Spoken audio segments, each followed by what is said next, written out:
Hi, my name is Greg Canty, and I'd like to welcome you to the Win Happy podcast. I love chatting to people from all walks of life about their lives and their careers, about the choices they make along the way to pursue their happiness, and what winning actually means to them. I hope you enjoy these conversations as much as I do. Thanks for listening.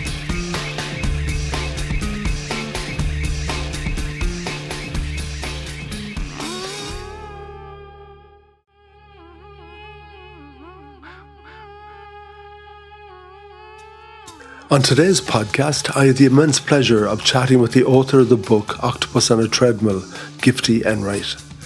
As a young woman growing up in Ghana, she dreamt of having lots of shoes, big cupboards and the trappings of success, so she moved to London to fulfill her dream. She quickly discovered that she missed that strong sense of community that she had enjoyed in Ghana, but she dug deep and carved out a very successful career and life for herself in London. After a number of years, the successful, hard-working career mum hit a burnout wall that she knew could not be solved with the medication that was being prescribed to her. As an avid reader, she was determined to get better. She did some deep research to find a sustainable solution herself to her own life situation.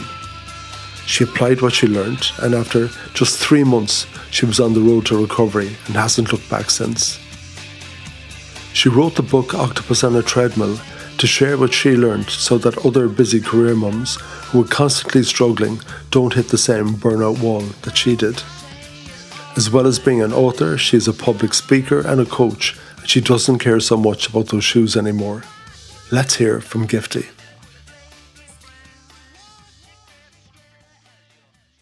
Gifty Enright, a huge welcome to the Win Happy podcast. Thank you. Thanks for inviting me. You're so welcome. What part of the world are you coming to me from? I'm in Hertfordshire in the UK. Okay. Is that a nice place? Yeah, beautiful. Nice green countryside. Yeah. Why did you choose Hertfordshire? Yeah, because I lived in London for a bit. It was all a bit too busy for me. I love nature. I actually live in the woods, and I like to be surrounded by green rather than concrete. So yeah, Hertfordshire suited me. Plus, I'm only 30 minutes from London, so if I need to get into London, I just hop on the train and I'm there. Do you find when you are out in the country, the whole pace kind of comes down a bit and it's nice and relaxing? Yeah, people say hello to you when you're walking your dog, It's lovely. Yeah, and that scale, isn't it? It's so lovely to say hello to another human being. And of course, when you're surrounded by thousands and thousands and thousands, that hello just disappears from life. Yeah, you go on the tube, no eye contact, and it's just, I need a human, yes. It's so funny, Gifty. A couple of months ago, we went to London for the weekend. The whole family did. I had a big birthday, so yeah, my present was that we all headed to London, and it was my mother and my son and his wife and the children. Actually, his wife didn't go. She was supposed to go. But my daughter and her other half and their baby. And like that on the tube. Of course, my mother being my mother, she's 90 at the end of this month, chatting away to whoever was sitting next to her. And it wasn't a bother. I think people were pleasantly surprised and they were engaging. At one point, there was a guy, I think he was coming to London to meet someone on a first date. And he was asking her where did she think he should bring his date. And obviously she was the wrong person to be giving advice about London, but there you go. There you go. If I did bump into you, or maybe if I did sit next to you on a plane and the orange juice and the peanuts have been served and we're getting all that out of the way, it's a long flight. And eventually we get around to that topic of, and what do you do? What would you say to me? I help women stand in their power. That's what I do. And they'll be like, okay, now, what in the name of God do you mean by that? So, I'm a public speaker, so I speak about women's empowerment. That's one of the things I do, and about how to make workplaces kinder to people, so well-being in the workplace. And I also coach career moms as well in terms of the juggle how to manage their career and life without the wheels coming off. So that's what I do.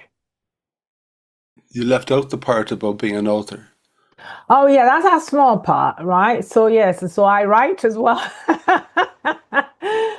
Yes, I write as well, and it's the book that started everything anyway. But yeah, so I do write.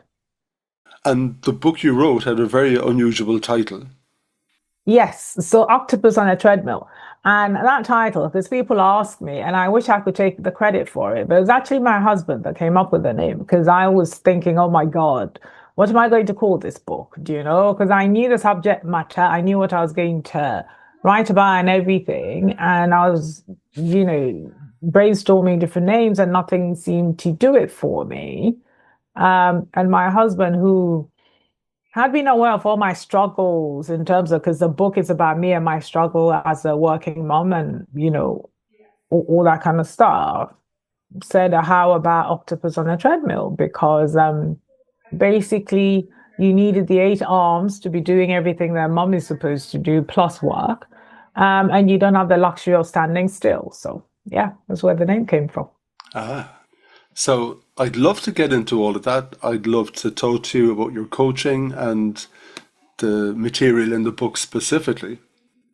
But before that, I'd like to set the scene so that the listener gets to understand how you came about writing that book and ended up being a coach to working women and working professional women. So I know you have a very interesting story. So what I'd like to ask is, who the hell are you and where did you come from? Right. How long have you got? And so, yeah, so I was born in Ghana, so I grew up in Ghana, and I came over to the UK after sixth form and did university here, and then trained as an accountant for my sins. I'm the most unaccountant person you ever came across, but there you go. That's what I did.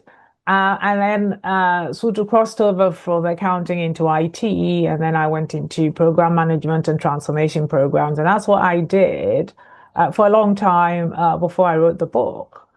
And then obviously after the book, I got asked to do a TEDx talk, and then that led to one thing led to another. Then I started the speaking, and then what I found out was that I would speak and people come and ask me questions, and it wasn't something I could just answer sort of in that kind of 1 minute or so, because it needed something deeper. And that's why I started the coaching. Okay, wow, that was a whistle stop tour. So tell me about life in Ghana. Where were you living? Was it in a busy city? Were you out in the country? What did your mom and dad do? Yeah, so I was actually born in Kumasi, which is, oh God, well, is the Ashanti region of Ghana.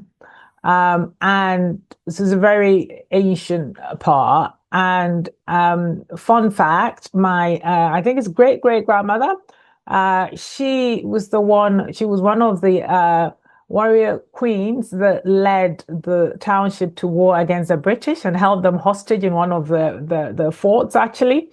And she was the one that, well, what she was practicing was literally biological warfare. So basically, all the women were on strike and the men had to go to war type thing, and she led them to war. But anyway, but I actually, so I was born in Kumasi. We moved to Tema, which is literally a suburb of the capital, because the capital is Accra, and Tema is next door to Accra, and that's where I grew up. And went to school in the central region, which is Cape Coast, and had a blast. I absolutely had a blast. I had what in my mind was an idyllic childhood. I really loved my life, and yeah, really, really loved my life. And when I came over here to England to study, that was a complete culture shock. Completely unprepared, a different culture. Yeah, it was just such a culture shock, I must say. But you adjust and you find your way. And like we are saying earlier, the fact that people didn't speak to people, I found that all very strange because, in Ghana, well, particularly, that whole African thing, it takes a village. It really does take a village, and everybody knows everybody, and nobody's ever really alone. There might not be a lot of money, but there's community and Yeah. people, yeah. And yeah, so for me, like community is very important to me, for example. But yeah, I loved my life over there, and I still go back twice a year because my mom is 88, and when I'm there, like I stay for about a month, and I love it. It's one of like the best times of the year for me because I'm home, I eat, I dance, I drink, the whole fun stuff. Yeah. Yeah. And tell me, what did your mum and dad do? So my mom was a sort of a housewife-ish and dabbled in different business ventures, should I say, but sort of a housewife-ish. My father, he was the manager of an oil company. So it's been nationalized now. So it was called Ghana Oil at the time. And he was where we lived, which is Tema, that branch there. He was the manager of that for a long time. And that was my memory of that growing up, him very serious and very managerial. Yeah. And going to work all booted and suited and all that kind of stuff. Yeah. And the conversations around the kitchen table when you were growing up. Was the meal a big thing in the household? You were saying you love community and everything. Oh yeah, yeah. No, no, in Ghana, food is a big deal. Food is a big deal. Um and it's not even the daily bit, but it was like you have things like on Sundays, people will go to church, and from church, they will all go to what is called the chop bar, which is like a restaurant, for rice bowls and peanut soup and all. And it was such a community thing where friends would go and meet there and eat, after church on Sunday and have a laugh. Um, and Ghana parties are huge. There's no, here people are having dinner for people and it's called a dinner party. No, for us, if we put party in something, you're talking like 100 people. Do you know what I mean? I like that. So we don't, yeah, and you have random strangers just walking. You don't know half the people there, but that's beside the point. It's all about the fun and the community and eating and, enjoying and yeah, no. And tell me, when you go back there, is it still the same? Yeah, yeah, it's still the same. It's still the same. What has changed perhaps is, if anything, things are bigger. Things are bigger, but it's still the same. I guess things are perhaps not as simple as they used to be when we were growing up, because when we were growing up, like where we lived in the sticks. Again, that's why I love nature. But now when you go there, everything has been urbanized. Like where we lived was practically in the sticks, but it's like now cars everywhere. Oh God. Um, so in that sense, it's not the same, but the social side of it is still the same. Tell me, what were your dreams? When I was growing up, I was as shallow as they got. Honestly, my dreams were to have a big house, big wardrobe, and lots of shoes. Honestly, Oh my goodness. honestly. Yeah. So the person I am now, you wouldn't even. I'm so far away from that little girl. That and my dreams really didn't go past a big wardrobe and shoes. And so when people used to ask me what I wanted to become when I grew up, it's like, oh yeah, I wanted to be a doctor because everybody wanted to be a doctor because doctors were respected and stuff. And then I soon found out that I just didn't have the discipline, to study that way. Um, and then I didn't know what I wanted to become.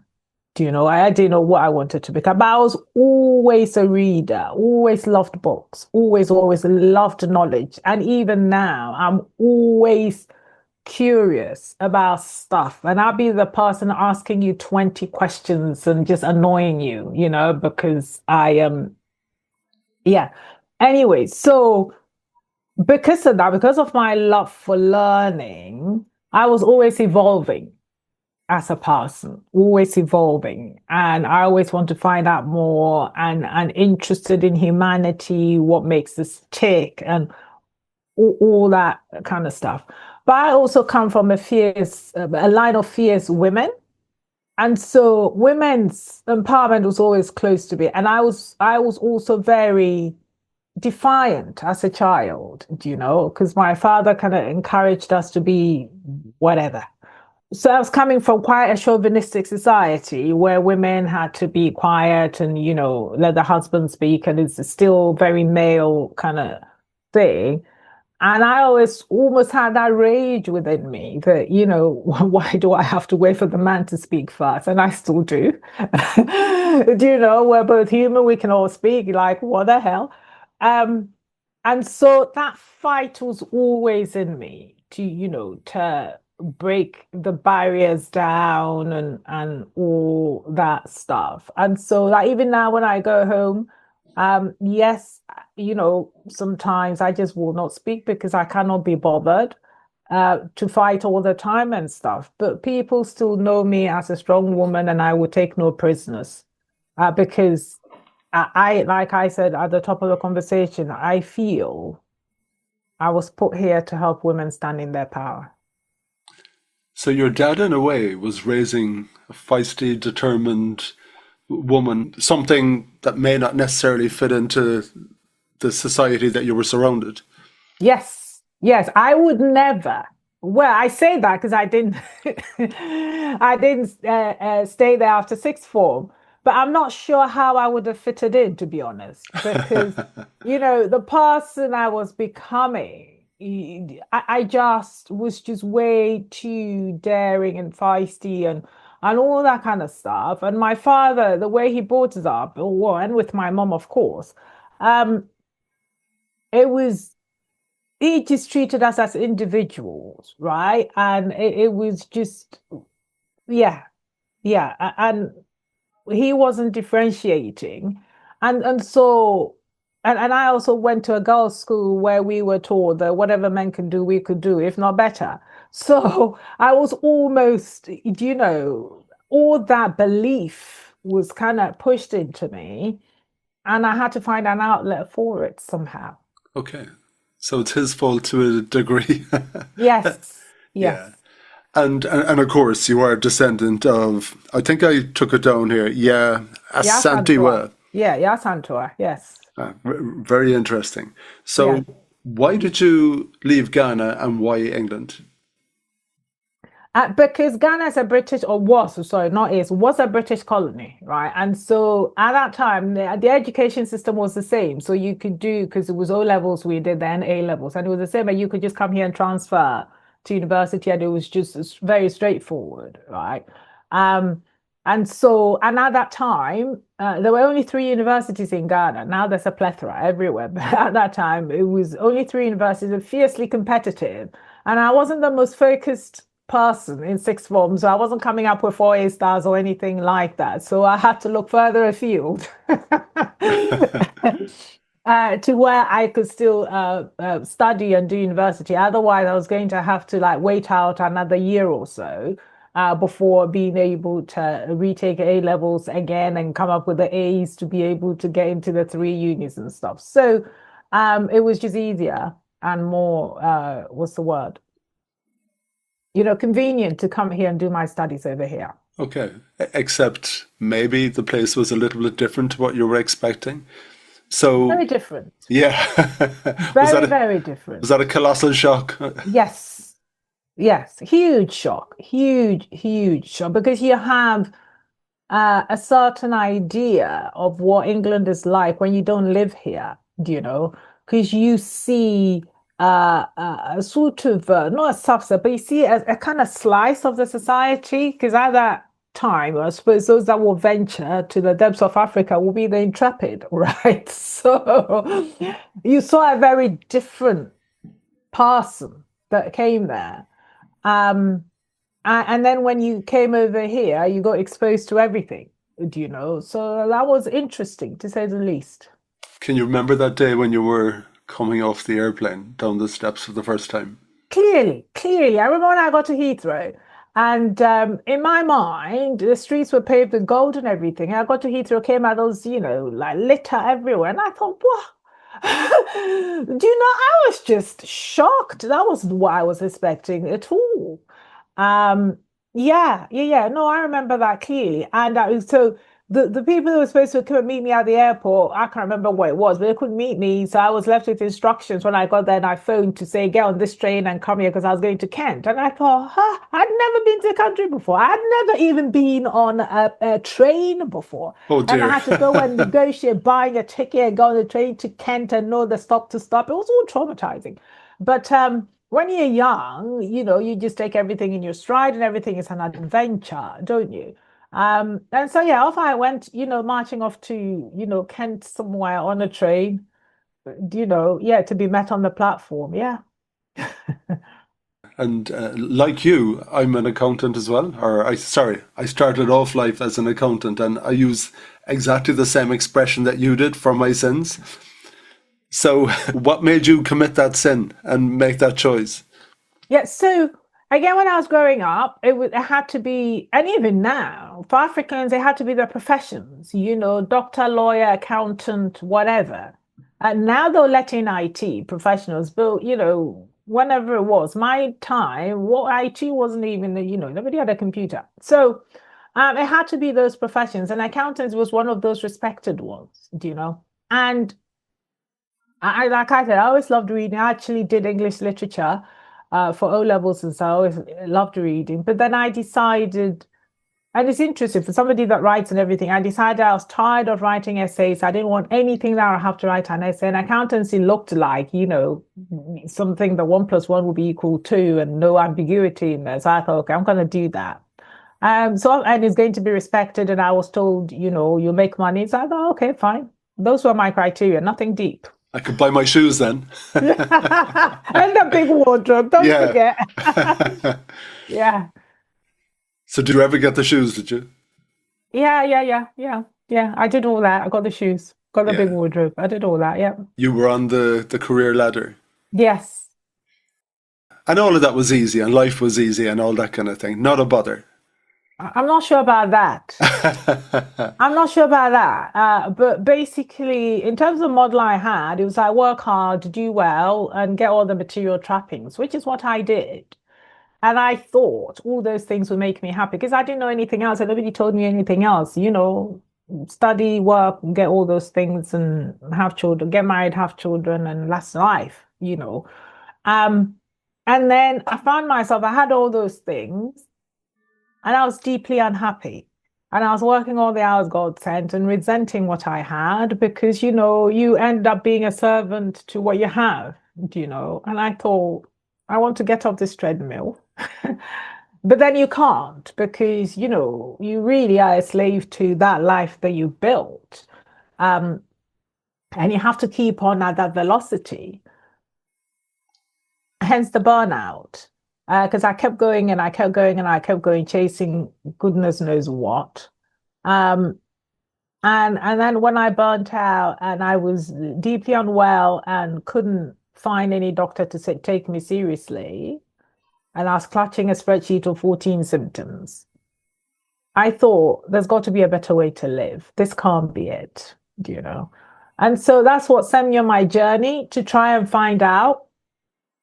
And again, because I'm a reader, research comes easily to me, and it's just reading everything I could, particularly on women's health, why I was having this. And I've always been a spiritual person. And so it was also looking at all the different spiritual frameworks and what worked for me, And so I went into, a dark place for a while, but I came out and I came out a different person.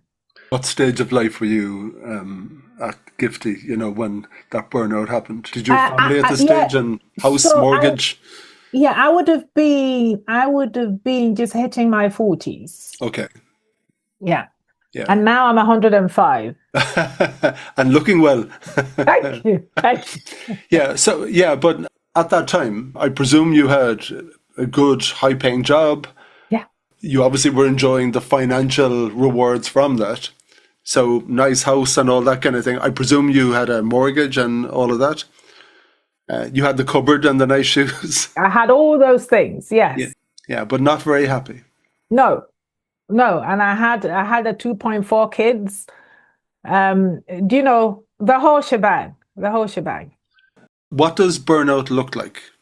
And how So long did it take you before you realized I'm actually yeah, burnt out? and it would have been nice at that time if the word burnout existed and I knew what was going on, right? Because I didn't know what was going on. And for me, it also coincided with the perimenopause. So then it was a perfect storm of suddenly all these symptoms out of nowhere. Um, and why was it happening? Why was I having the brain fog? Why couldn't I remember somebody's name in the middle of talking to them, somebody that I've known forever? Why was I tired all the time? Why was I irritable? Why all the headaches? So I could go on, do you know? And so why that sort of listlessness? Why the mood swings? And I honestly thought there's something wrong with me, but like nobody's taking me seriously. I'll go to a doctor and they'll be like, yeah, yeah, okay, your blood pressure's fine, whatever. So um whatever they'll do will be fine. And the tests weren't quite showing anything, but I knew there was something wrong. I mean, and in the end, I had to go private and go to Harley Street and stuff. Because my reality, if you like, was not matching my test results. And my life was miserable. I was taking it out on my husband and the kids and the dogs. And so something had to give, something had to give. And at that time, I mean, eventually after that, at Harley Street, I was told, okay, it's perimenopause, so we're going to put you on HRT and whatever. And I thought, not sure about that. Because that was around the time that everything was up in arms about HRT being related to breast cancer and all that. And I'm thinking, okay, I'm not feeling well as it is. The last thing I need is to be worrying about that. Anyway, obviously, subsequently, reports have come out to prove that's not true. Um, but I didn't want to take that risk. And then but that was only also going to address only a part of the symptoms in terms of, so it was going to address all the kind of perimenopausal stuff that I was going through, but wasn't dealing with the burnout. So there's a whole lifestyle issue that was causing this perfect storm that I had to address. And I will not get on my soapbox about this, but indulge me for 2 minutes. Okay, 1 minute. One of my bugbears is that when there's something wrong with somebody and you go to your doctor, and to be fair, they only have 10 minutes or 12 minutes, whatever it is they have to talk to you. They haven't got time to talk about the lifestyle. But the quickest thing is to write you a prescription without actually getting under the bonnet, because I believe that we medicate a lot of lifestyle problems, which we shouldn't. And that the medication should be the last resort. And that when somebody goes, they should be told, go fix this, and come back in 4 weeks. And if the system is still persistent, then we know. In the meantime, we're going to do these tests to find out. But no, what happens is, like, they try to even stick me on antidepressants. I'm like, hang on, do you know?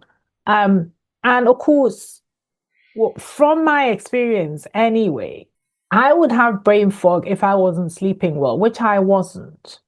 And so if you're not sleeping well and you're sleep deprived and you're working all the hours God sent and you're not eating well and, not enough hydration, no exercise whatsoever, do you know, no form of stress management is like, okay, stress is coming at me. Okay, take on more. So I didn't have any of those tools in place. And I was surprised that my body was rebelling because my body had had enough. It'd been 40 years of abuse, right? So it wasn't going to take it anymore. Because at some point, the body just says, no, I'm not doing this anymore. Sort your life out, or I'm not doing this, right? Hence, all those symptoms being thrown at me. And so I had to go back to drawing board and literally re-engineer my life and live in a completely different way. Yeah. So you solved the problem yourself. It wasn't a doctor. I did. Yeah. I did. Do you know? Yeah. Because I didn't, what was being given to me, I didn't want those options. The options that were on the table, I didn't want it. And I thought there's got to be a better way. There's got to be a better way. Do you know? I mean, here in the menopause, it's like we're still up in arms about it. And when you go to Japan, for example, I mean, for them, the women kind of just sail through it. Do you know? So I mean, there's a huge lifestyle component to it. So I think when you sort out the lifestyle issues, then what is left is the genuine medical issue that needs to be addressed. But a lot of the time we don't do that, we just go straight to the medication and then you have the side effects of that to deal with on top of whatever it was they were supposed to fix anyway.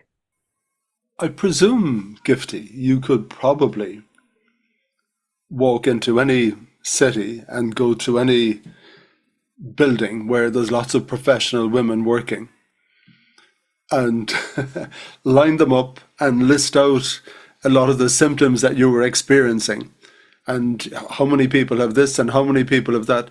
I'd say without too much of a bother, it could be half of the people in the room. I think it'll be more than half. Yeah, because we are all caught up in that. And I know for women, there's particular things. It's a treadmill that society has created. Yeah. In particular, when we're chasing expensive shoes and nice cupboards and nice houses and lovely cars, and we're programmed to chase after all of those things. Yeah. And sometimes your body giving up is a stroke or a heart attack or death. It sounds to me like your body was giving you lots of little signals, but no big wallop. And you were lucky, weren't you, that you didn't have a big wallop? Yes, I was extremely lucky I didn't have a big wallop, really. Yeah. I remember, it was so funny. I remember one time I went and did all these labs and they came back and it's like, oh, you are in perfect shape, health, or whatever it is. And I was sat on on the sofa with the hot water bottle here, in so much pain and just, it was just awful. And I thought, this report has got nothing to do with what I'm feeling. Yeah. And what is actually going on with my body, So I was extremely lucky, really extremely lucky. And in that period of time where you were figuring this out, were you still working or were you off work? Yeah. Oh, yeah. You're still working? Oh, full on. The show must go on. Okay. Right? The show must go on. So I was still working. So I would go to work and I'm not sure anybody in work would even know. But when I came home, I was a complete nightmare. Because I was exhausted, always exhausted, always. And sometimes I remember one time at work looking at the flight of stairs and thinking, I'm not sure I can manage that flight to just one flight of stairs to the top. I wasn't sure I could manage it, But if you didn't know and if you just looked at me from the outside, you would have thought, yeah, okay.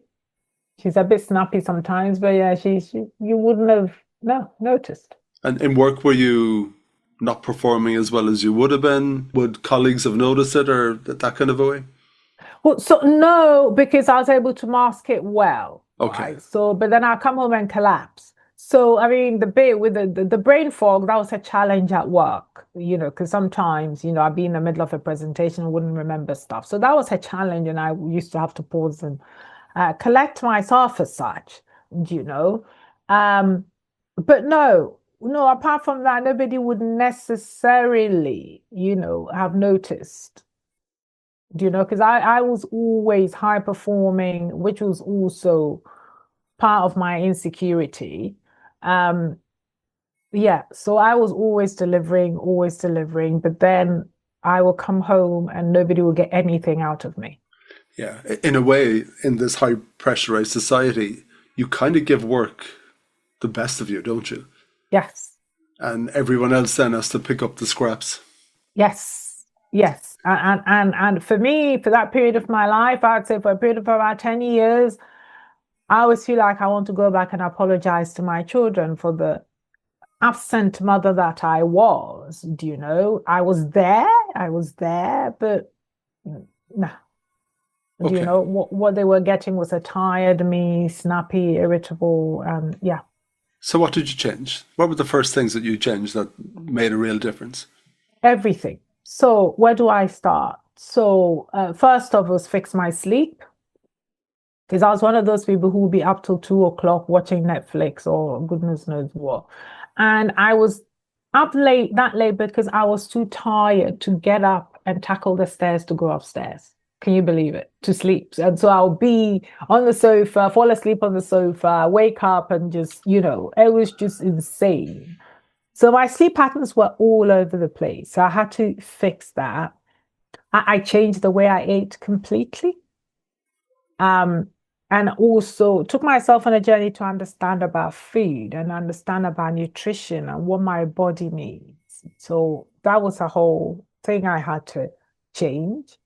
And included in that was, to hydrate my body because again, I was, eating the wrong things. And I say eating the wrong things. So it's interesting because I thought I was eating healthily because I wasn't one of those people sitting there with a can of Coke and pizza and all that. No, that wasn't me. I thought I was eating healthily. But because I didn't understand about food, I didn't know about nutrition and what my body needed and what my body needed at certain times of the month as a woman because of our cycles and all that. So I had to go and educate myself on all that kind of stuff. And then stress, which was my number one because of my high octane life. It was learn how to manage stress and all that emotional regulation. And I wasn't exercising. And luckily for me, because I didn't have a weight issue, and also I didn't eat rubbish. It's just I didn't eat well. There's a difference, right? And so people will eat rubbish, and so maybe they will be overweight because of that. I didn't eat rubbish, but I wasn't eating nutritionally dense food to support my body. And so switching to that in terms of what I ate and also understanding about hydration. And again, some of the issues I was suffering with and stuff like that, hydration was important because that was good for your whole system and for elimination and all the rest of it. And for women, in my case, I was estrogen dominant. And so, which meant that I had fibroids, which had the whole, oh my God. Anyway, and so what would happen is that if you're not taking in enough fluids and stuff for your body to be able to eliminate the excess estrogen, then, come your time of the month, you're a complete nightmare. But I didn't understand any of these things, right? To manage the estrogen in my body so I don't have excess estrogen and all that kind of stuff. So it was learning those things, putting it into effect, and incorporating exercise into my life. And again, because I didn't have a weight problem at that time, I wrongly thought I didn't need exercise, which is so wrong, it's not even funny, right? And so I had to learn to incorporate exercise into my life. And again, if nothing at all, it helps you to process stress as well. It's an outlet, if nothing at all. But for women after a certain age, exercise is even more important for bone density, And at that time, I did the scans and my bone density was under par. And I didn't even know that. Do you know? I remember the doctor, it was so funny because I remember the doctor saying to me before I did the scan that, oh, no, African women, normally they're fine with the bone density. You'll be fine, but I'm just doing it as a precaution. And of course, he did it and I was way below. I had osteopenia, whatever they call it. And he was shocked, And so it was just all those things that I didn't know I had to do and I was going to help. But then going back and incorporating them into my life. And then I started sleeping well. I started managing my body well. I started managing my mind well, And then your body thanks you for it because you show up better. You feel different. You feel vibrant. You feel vital. And then life, doesn't knock you over as much because you feel stronger in yourself. So it's interesting when I'm coaching women because what I do is holistic. And so it's not just about let's get you promotion and whatever. They come and they're like, listen, I thought I was going to come and talk to you about strategy and work and stuff, and you're making me eat kale. And yes, I'm making you eat kale because a strong body's got a strong mind, whichever way the expression goes. And that is foundational, do you know? Because if you are sick, you're not feeling strong, you cannot have difficult conversations with anybody because you yourself are compromised, as it were. So it's just looking at things holistically and getting you to feel strong in your body, and then we can go and take on the world. And tell me, from a work perspective, was that just a much more positive, focused, deliberate Gifty that was turning up every day? Or Yes. did you have to make changes there as well? Well, so for work, not so much, but it's just the person that turned up was different at work, right? And so, the things and what I was doing was hard. And, you go into board meetings and sometimes they just wipe the floor with you after, I don't know, a whole week's preparation of, all these decks and stuff. You go do it and then they just wipe the floor with you. And then you just take it personally and you think, oh my God, it's just the way you process it is different. But when I went through my transformation and everything, and it's like, yeah, wipe the floor with me all you like. It's not me, it's that presentation you didn't like or whatever, fine. We'll go and we will do it or whatever it is, but it's not me, because me as I am, I've done my best, I've put my best in there, and that is enough. Whereas previously something like that would have taken me out completely. So it's just the way, because life is life and there will always be problems and the things will always come at you. But the person that confronts those things was different now, right? So I showed up differently, I processed stuff differently, and then, your body then reacts to things differently as well. How long did that recovery take, would you say? So it took a while.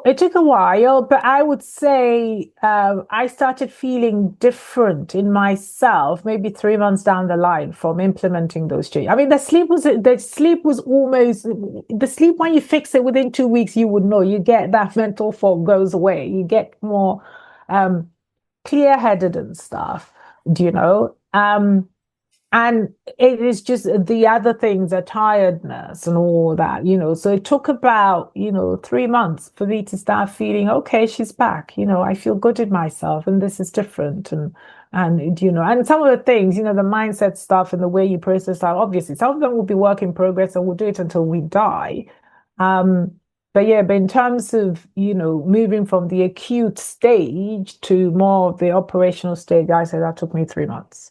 Yeah, it's funny. At the very beginning of the year, I had it's my cousin actually. I had him on the podcast, and he works in that whole area. And he gave me the four basics as a foundation for life.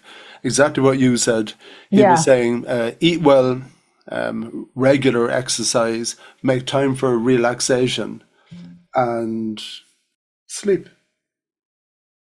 Yeah. Very, very simple, and that's a foundation. So this journey that you went on opened up a door for, I've learned a lot on this journey, so maybe I can help other people. So when did you convert this into a new career path as such, with writing and coaching and everything else? Yeah. So my book came out, 7, 8 years ago now. So that's how long. But I was thinking, as I was going through that, I was thinking that, hang on, these are things I wish I had known like 10 years before. So I thought, and I genuinely feel every woman, before you come out of the maternity ward, somebody should pull you aside and say to you, listen, your life is going to change beyond recognition. And now this is what you need to know. But nobody gets given that manual. And so you kind of fumble your way through. And also, when it comes to priorities as well, somebody should have told me that, because with other kids and everything, perhaps there isn't that extra demand on your life. And so you can probably keep going until later on and then maybe have your symptoms later on, perhaps. But this kind of forced things to a head as well. And so I knew I had to put it out. I've always wanted to write a book, mind you. I didn't know whether it was going to be fiction or non-fiction, right? But I always wanted to write a book. And so when the idea started bubbling up, I thought, okay, in that case, they do say to write about what you know, right? And so I thought, okay, that's it. I'm gonna put it down. And also because I wished I had known, or because I watch people now, and obviously as a coach, I won't coach anybody until they've expressly given me their permission, you know. But I watch people now and I'm thinking, that is stupid. That's not sustainable. Do you know? And you're just waiting for them to come slap bang into, that crash, which is inevitable and it happens.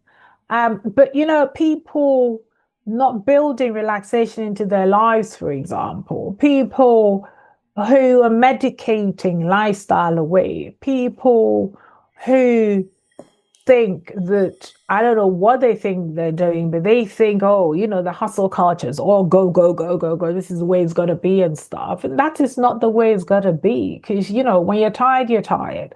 Your brain is not as efficient when you haven't slept well. So when people say, oh God, whatever, I function better on adrenaline and whatever. Yeah, for a short period of time. And then after that, diminishing returns set in,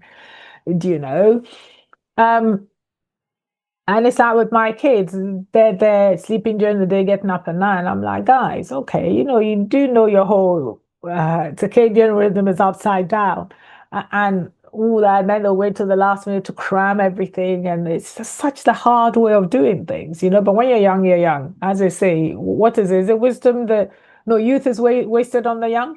Anyway, Yeah. yeah. And so, but now I look at people and I look at my peers and I look at how they're living, and I'm like, don't do that. This is not good for you. But they still don't know. And for me, if you're not asking me, I'm not foisting anything on you. Whereas a book, people choose to read. So it's a choice they've made. So it's an easier way of getting some of this information into people's hands. It's funny, I'm just listening to you talking and, you're using the word choose or something you're forced to do. And I'm thinking about education. And in an Irish context, in school, certain subjects are compulsory up until when you're 12. Then, of course, you go into secondary school and some subjects are still compulsory and you have some optional ones. And then before you know it, you're into the big bad world. You go to third level or go directly into the workplace. Good food, relaxation, sleep, exercise. These sound like very, very practical, basic lessons that we need to be taught. And it sounds to me like it shouldn't be a choice thing where you decide to pick a book off the shelf because I feel totally burnt out and I feel like total crap and maybe I should do a bit of exploration. Maybe these things should be taught in school. I don't know, to everyone. I agree. As compulsory subjects. I agree. So I couldn't agree more. And so when the kids are in school and everything, and I think one time they were going to hold me on because I do Good Morning Britain sometimes, and they're going to hold me to go talk about PE and the importance of PE and everything, and things like physical education and stuff, that exercise part of it, because some places were thinking of scrapping it. Why? Yeah. Do you know? Because for some of those kids, that'll probably be the only exercise they will get. Do you know? And it's important for them to have good habits when you're a kid, to have those things as a habit so that when you're older, those habits then support you because you've got good habits, right? So now I had good eating habits when I was a kid, purely out of necessity, which is the way we grew up as well. And so we grew up closer to the earth, as it were. So what you were eating was organic and everything was, cooked from fresh and very little processed food when we were growing up. So I had those good eating habits and those were my natural preferences in terms of what I preferred to eat. And so that's kind of set me up, which is what really helped me when I came to actually understanding about nutrition. I had the basic template, to shoot off of. And some people are just, if you're used to, say, takeaways and you don't know how to cook and you don't know about food, then when you have to go and start putting nutrition in your body, when you've just been subsisting on pizza and fizzy drinks, it's very daunting part to do that. So I believe when it comes to the kids, these things, they should be taught at school.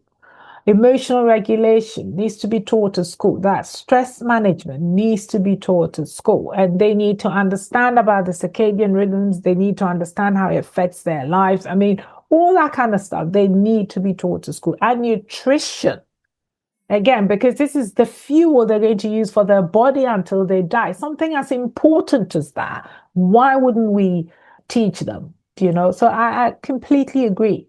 It should be a course called life skills or something, where they teach together with financial management and all that good, lovely stuff.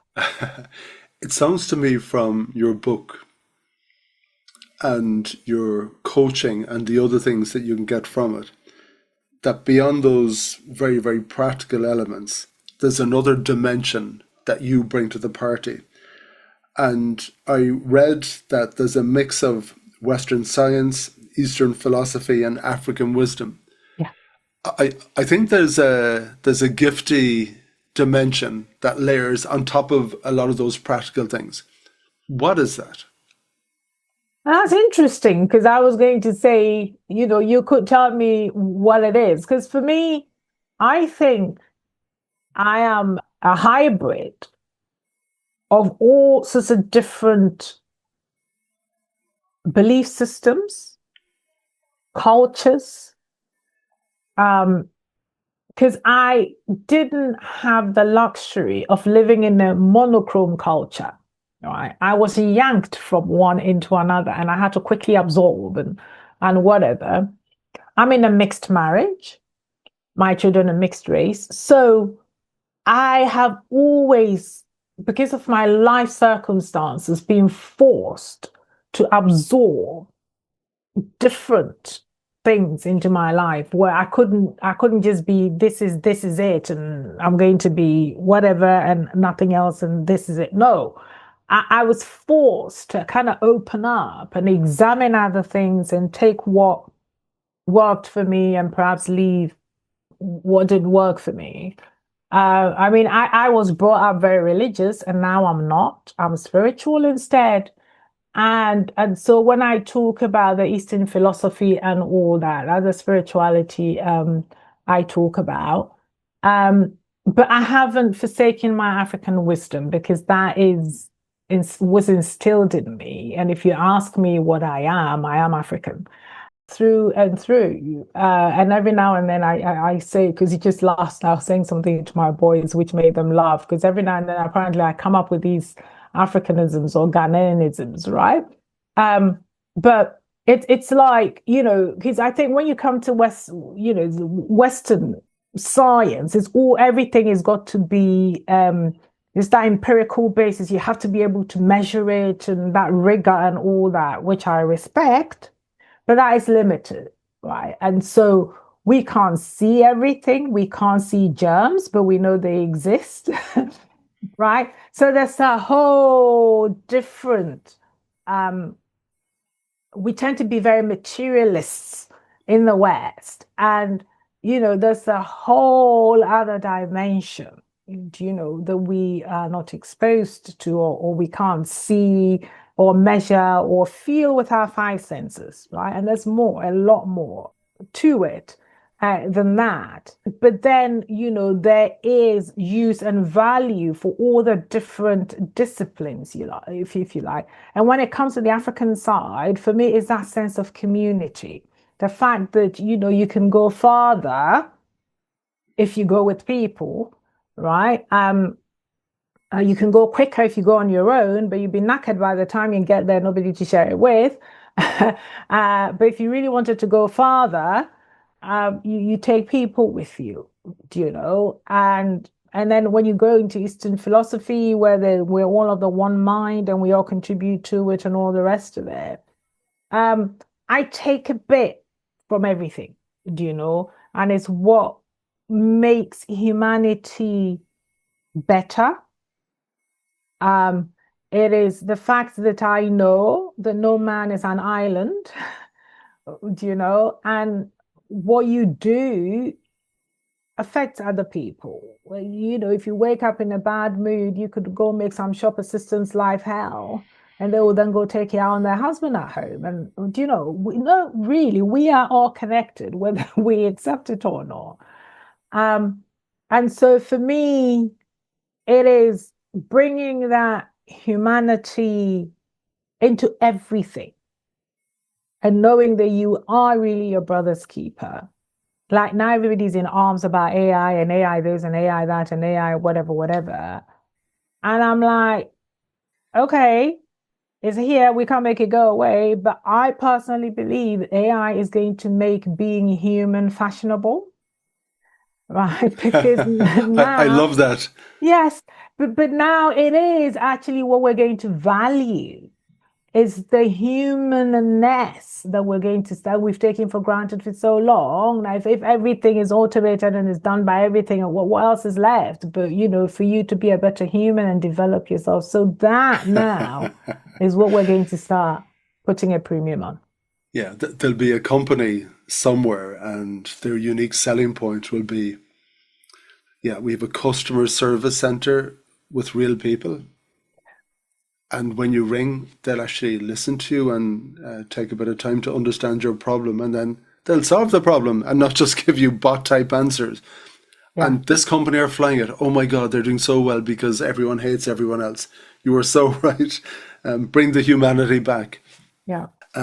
What's happiness to you?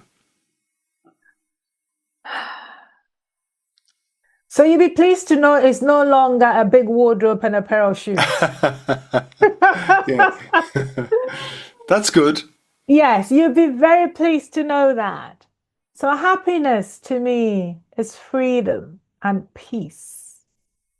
That's what it is to me. So it's being with people you love, being able to have fun, eat good food, dance, have the freedom to go where you want to go, have good conversations with people, look into people's eyes, see them, make them feel seen. That's what happiness means to me.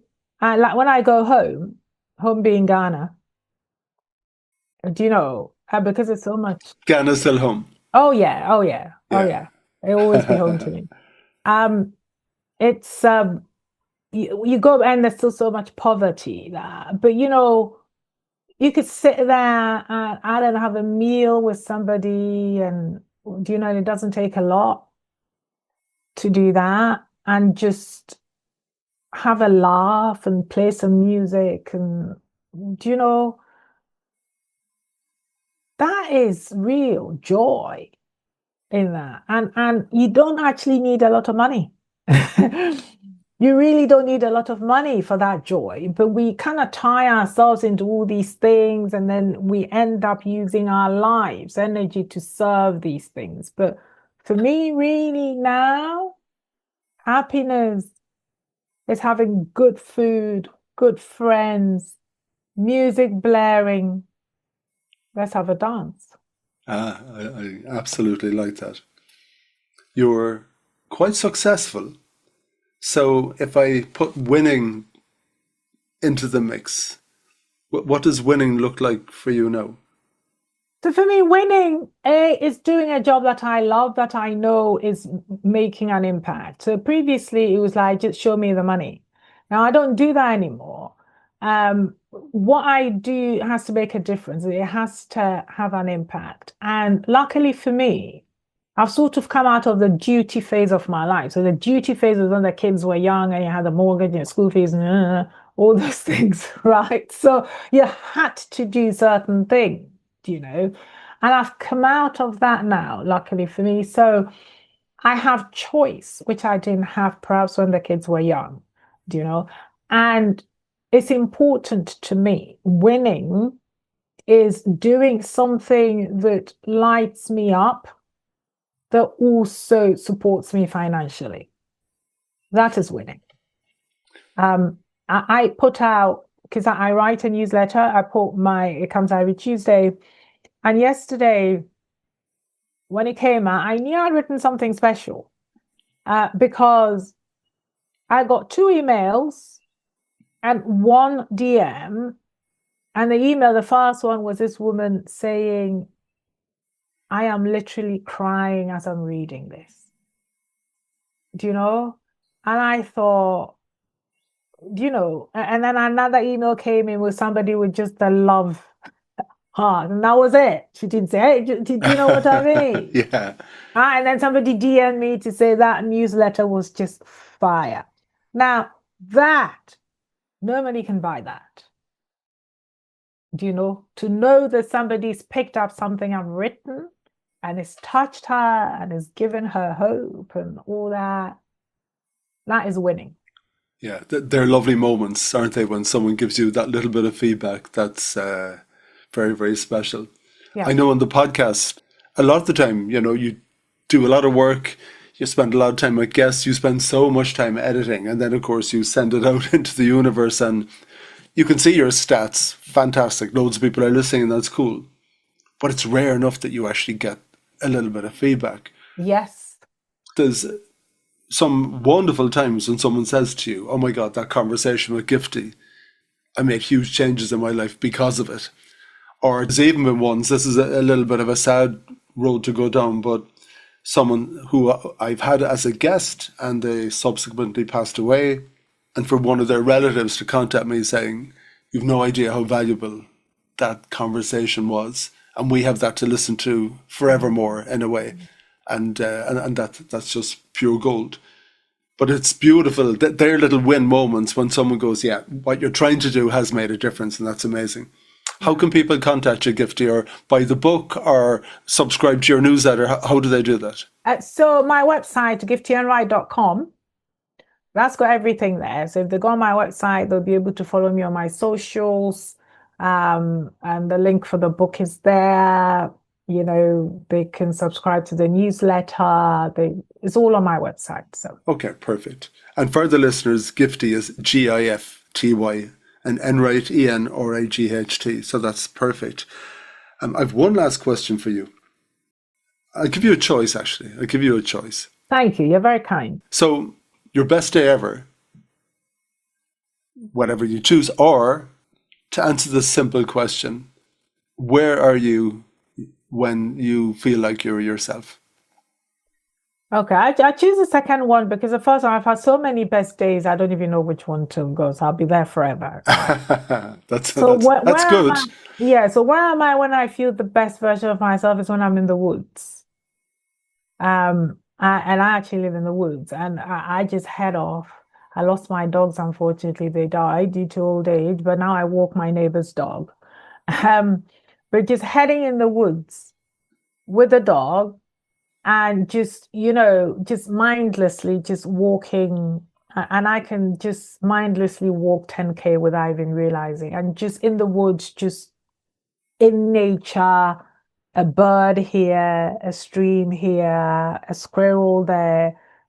That I feel, I don't know, centered and held and at one with everything. And that, for me, is when I'm at my most happiest. And it doesn't matter. It can be raining, it can be snowy. I don't care. This is what the dogs taught me, because you have to take them out, regardless of the weather.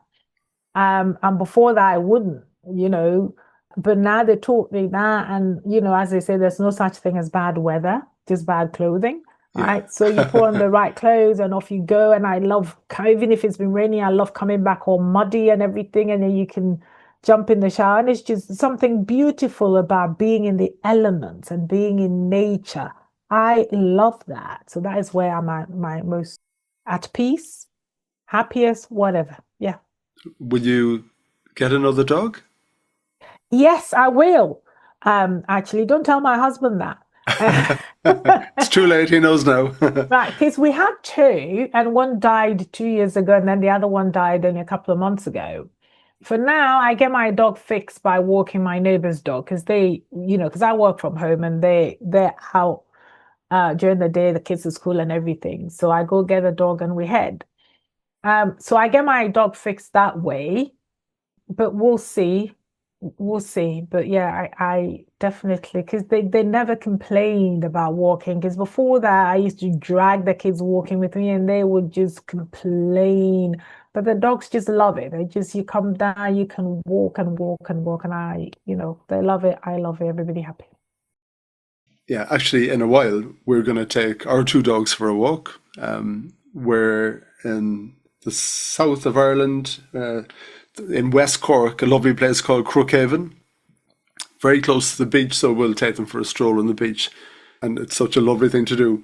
And sadly, we have to call into some pals of ours who are heartbroken because their little dog Buddy passed away very recently. And yeah, so we dropped flowers in there yesterday, so they asked would we pop around just to say hello. Oh, Before I let you go, you mentioned working from home. yeah.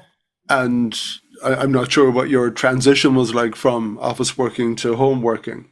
And there's a huge conversation about working from home and a lot of those companies trying to drag people back. Do you have an opinion on it? In particular well, it's everyone really, but I know specifically you've been doing a lot of work with women and mothers and all of that. Do you have a perspective on companies and the difference it makes to people to allow them to work from home? I do have a lot of opinions on this. Oh shit, I opened a can of worms. You have. Go for it. You have. And because I do, right, because I do write a lot in my newsletter about it as well. But oh my God. So, and probably because I worked in IT as well. So IT, remote working was it was the norm before this whole COVID thing, because this came to a head in COVID, right? And people are like, oh God, remote work. I mean, I worked with teams of people that I never saw forever because they were in different countries. Because if you're in global companies, you don't see these people, but you still wanted to do the work. So when they're talking about everybody's got to be in the office, I'm like, what are you talking about? Right. I managed teams in Chicago, in Kuala Lumpur, in India. So what the hell? Anyway.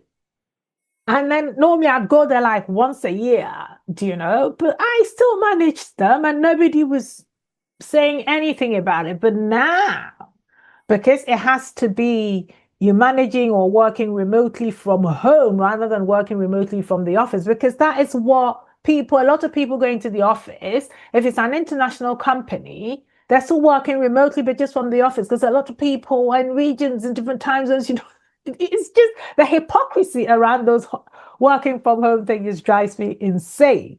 Now, are there challenges with working remotely? So I will not call it working from home. It's actually working remotely, right?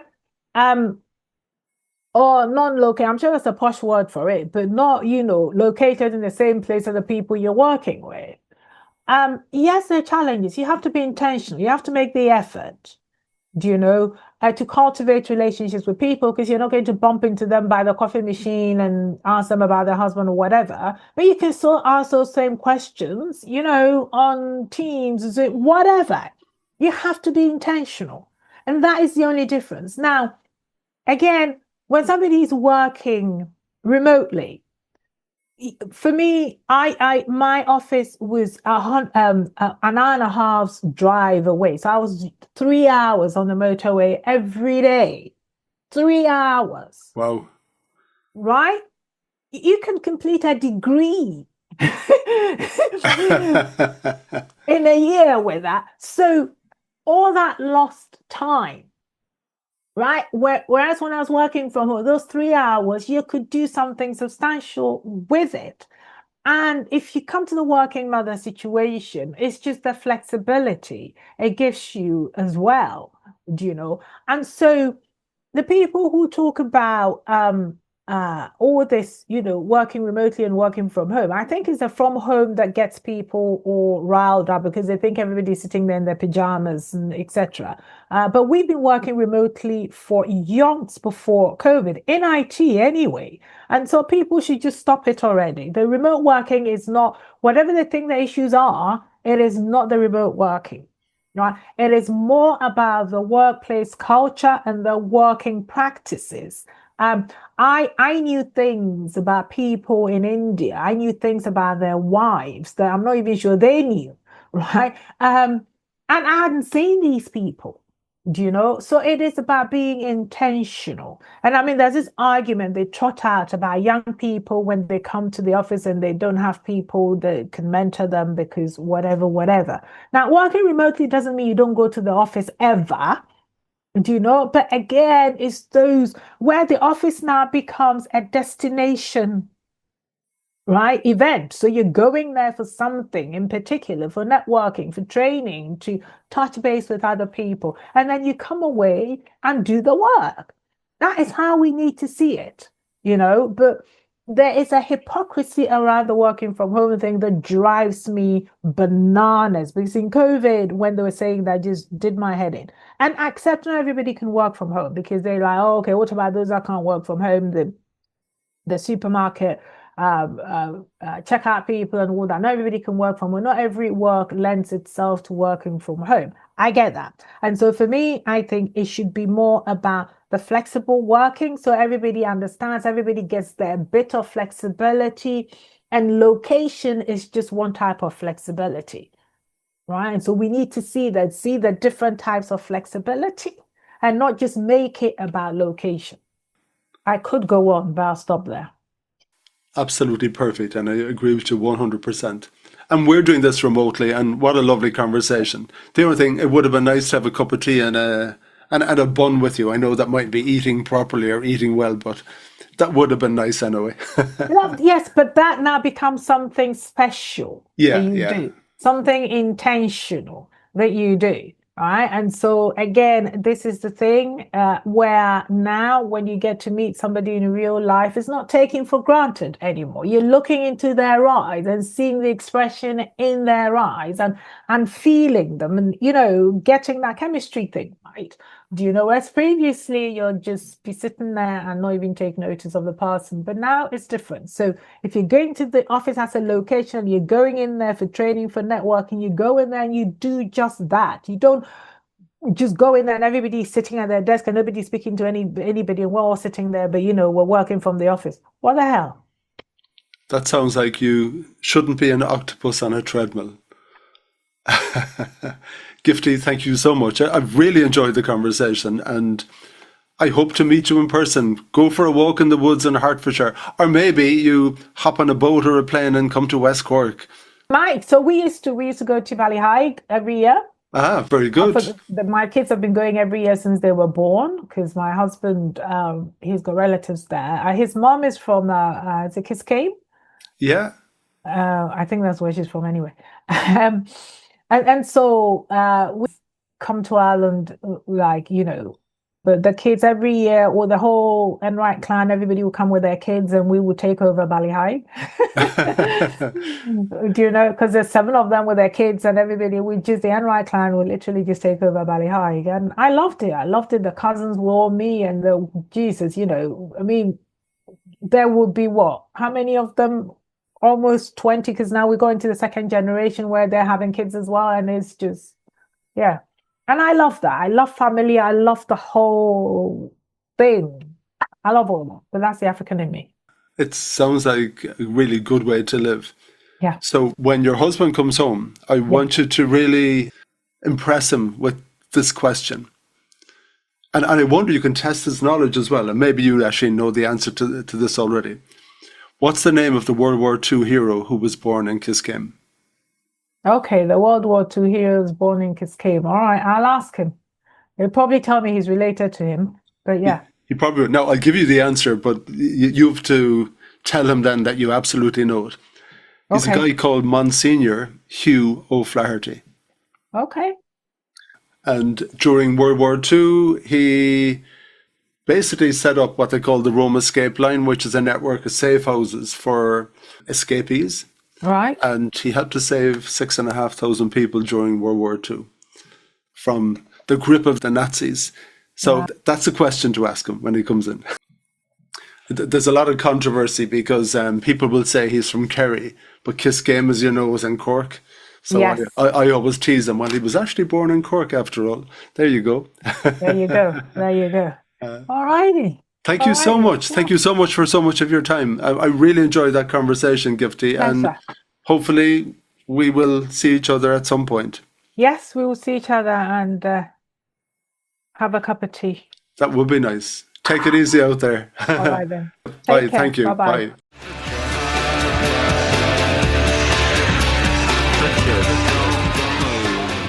Thank you for listening to the Win Happy podcast, which has been brought to you by Fusion Communications. If you'd like to get in touch, feel free to send me an email at greg@fusion.ie. So until next time, take it easy.